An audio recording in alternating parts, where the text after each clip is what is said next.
claimed former third-round pick Will Grier off waivers yesterday, which gives Dallas 3 QBs on their roster between Dak and Cooper Rush. So, unless there's a drastic change, it looks like Skip's hope of seeing Newton backing up Prescott might be all but over. So, Shannon, does this mean that Cam is not coming to Dallas? It really seems that way to me, Skip. I don't see how teams don't carry 4 quarterbacks. New England did that, Skip, the very first year, and Coach Belichick talked about he saw something in Brady that he was afraid that if he released him or put him on the practice squad, somebody was going to sign him. Yep. They carried him all year, even though he never dressed. Mm-hmm. In a situation in today's game where the positions have become even more valuable, I don't see them carrying 4 quarterbacks, and they signed Garrett Gilbert and Ben DiNucci, who knows their system, to the practice squad. And this is what the practice squad allows them to do, is that if someone that's familiar with your system can get activated on a moment's notice. Yep. I don't see, Skip, Dak, Will Grier, Cooper Rush, and Cam.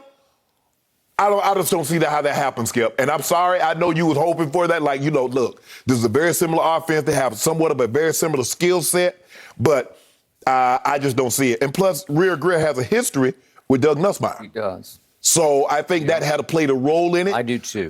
And so, Skip, I think right now where we are today, Cam is probably, and I hate saying this because it's not like I'm hoping or wishing something like this happen, but Cam is probably going to have to wait for an injury in order for someone to call him. Because you're asking an awful lot. And like I said, I've spoken to people close to Cam, and he says, I have no problem backing up. But I just don't see this situation, the Cowboys, I just don't see Cam now in the mix here. Okay. Allow me to reiterate. As soon as I heard this on, what day was it? Monday. Late in the show, the possibility via Josina Anderson that the Cowboys would at least sort of kick the tires on Cam. Right. Check it out. Do their due diligence. Right. Home run for me, because I'm a Cam fan to start with. I love his outsized personality. And there's no place that loves big personality more than Hollywood, Texas. Right. America's team, the Dallas Cowboys. It seemed like a natural fit to me because now that Dak is a made man, $75 million he's going to make this year. He's got a dozen national TV commercials. Right. He's good. Right. He's in concrete where there's going to be no threat. Ain't no looking over no shoulder. No, not from Cam. In fact, I would like having Cam even in practice because Cam's such a big practice presence. I think it would push Dak a little bit in practice just because he would get a little more competitive with a Cam Newton than he would be with a Cooper Rush, who's done nothing. He's thrown, here's his career stats. He's completed 1 out of 3 passes for a grand total of 2 yards. Right.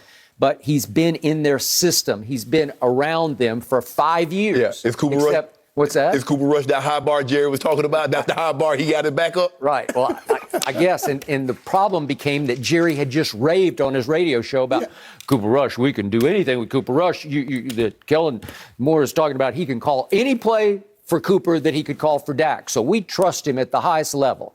Well, baloney. Is he better than Cam Newton? Stop it. He's just not. Does Jerry not remember that we remember that he had just given Cooper Rush a 2-year deal, signed Andy Dalton, and cut Cooper Rush? He cut him, and he went to the Giants for a moment, and then came back. Does Jerry forget that we remember that? He's trying to sell Cooper Rush, and then all of a sudden, Cam gets released and is like, well, I just put my pride out on the line. Skip, he's trying to sell us something that he sold. Remember, he had it for 2 years and said, nah, we good. We'd rather have Andy Dalton. Yep. So I guess he couldn't. He actually had him around for 3 years, 17, 18, and 19, but he was undrafted out of Central Michigan. Right. Well, you get what you pay for. He's just undrafted. I don't know. Is he a good guy? I'm sure he's a good guy to have around. Could he fill the bill? And remember, Dak Prescott, I keep telling you, he went from all-time durable. I thought that was his number one trait, was durability, to 2 surgeries on his compound fractured ankle, and now a mysterious arm, sort of a throwing muscle injury. I don't know what it is. Lat, I don't know what it is. Right. First it was a tear, then it was a strain. Now it's going to be okay. Yeah. Is he going to be okay? I don't know. Well, you got 7 days to figure it out. Okay, and with the Delta variant we just talked about hanging over everybody, you need to have a bona fide backup quarterback who can win you 1 game, 2 games, 4 games. I don't know. Yes.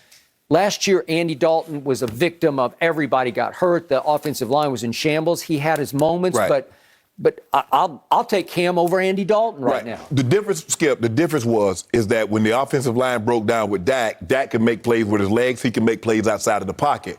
Andy Dalton was unable to do that. Nope. So you're trying to tell me that Cooper Rush, if the offensive line break down, he's going to be able to make plays outside of the pocket like Dak with his arm and his legs? Yeah. I don't believe he can. I believe Cam Newton would be more like Dak, being able to make plays off script than Absolutely. Cooper Rush. Plus, Cam is box office. Yeah. He's marquee value.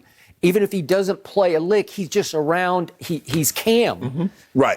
I told you yesterday, I got a DAK and a CAM. They're both first name, three-letter quarterbacks. So I love the fit of Cam. And then all of a sudden, my emotions were mixed because you may not remember this. Ahead of Will Grier's draft, I said, that kid can play. West Virginia, I remember. I watched him a lot at West Virginia. And I have no idea what happened at Carolina, but he had 2 chances, really just 1 full game at Carolina, and it was a disaster. He threw 3 picks in his 1 start, and he started another game and threw a pick 6, so he had no touchdowns and 4 interceptions. Then his foot got hurt, and he didn't play much more in that game. Right. 2 blowouts. It was a bad Carolina team in week 16 and 17, whatever. But listen, I saw him at West Virginia do big things, and I'm going to remind you, you brought up Doug Nussmeier. Coming out of high school, he was one of the top quarterback recruits as he could run, too. Right, yeah, dual threat. And he had 1 game in high school. He threw for an all-time national record, 837 yards, and he threw 77 touchdown passes, which was a national record. Right. And he went to Florida, which means he was the goods. Yeah, you go to right? SEC, yeah. Okay, so he goes, and Doug Nussmeier helped recruit him and coach him at Florida. Right. Something happened. He was a red shirt. Then his second year, he tested positive for a banned substance. It was over the counter, and he claimed he didn't know. I don't know what happened. Right. But everything went south, and he transferred to West Virginia, and then here he came. And listen, that last game I saw him play, it was a Friday night against Kyler Murray there in the cold. He put on an aerial display unlike any I think I've ever seen. He threw for 539 yards, 4 touchdowns, and the touchdowns were 41, 57, and 75. I don't know what we have of these touchdowns, but I think we have some of the throws that he made in this game. These are his touchdown passes. I mean, this is sweet. You know, this is a big game. This is for all the marbles in the Big 12. And I'm watching this on the couch, and I'm saying, that kid can throw it. And here's another one. Maybe it had something to do with how bad my defense was. Yeah, we're terrible. But he could really put on a throwing show. And I was shocked he lasted until the 3rd round. And my point is, I'm sure Doug Nussmeier said, wait a second, they just released Will Grier? Right. And so is Will Grier right now better than Cooper Rush? Yes. Does he know the Dallas system? No. Obviously he does not.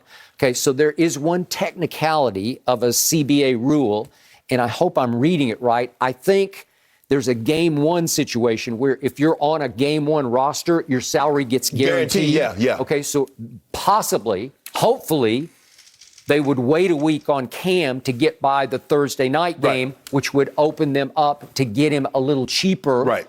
So basically, it's week to week. Yes. You can cut him with no penalty, and your salary is not guaranteed. That is correct. So maybe I got a shot after the game 1 loss that we are going to suffer at Tampa. I'm already on the record because it's a mismatch. It's not fair. It's wrong place, wrong time. Well, hell, put Cam on the practice squad. They got guys that's been playing 10 years on the practice squad. Now I'm like, well, damn. Well, they just did away with any age limit or anything, right? That's what I'm saying.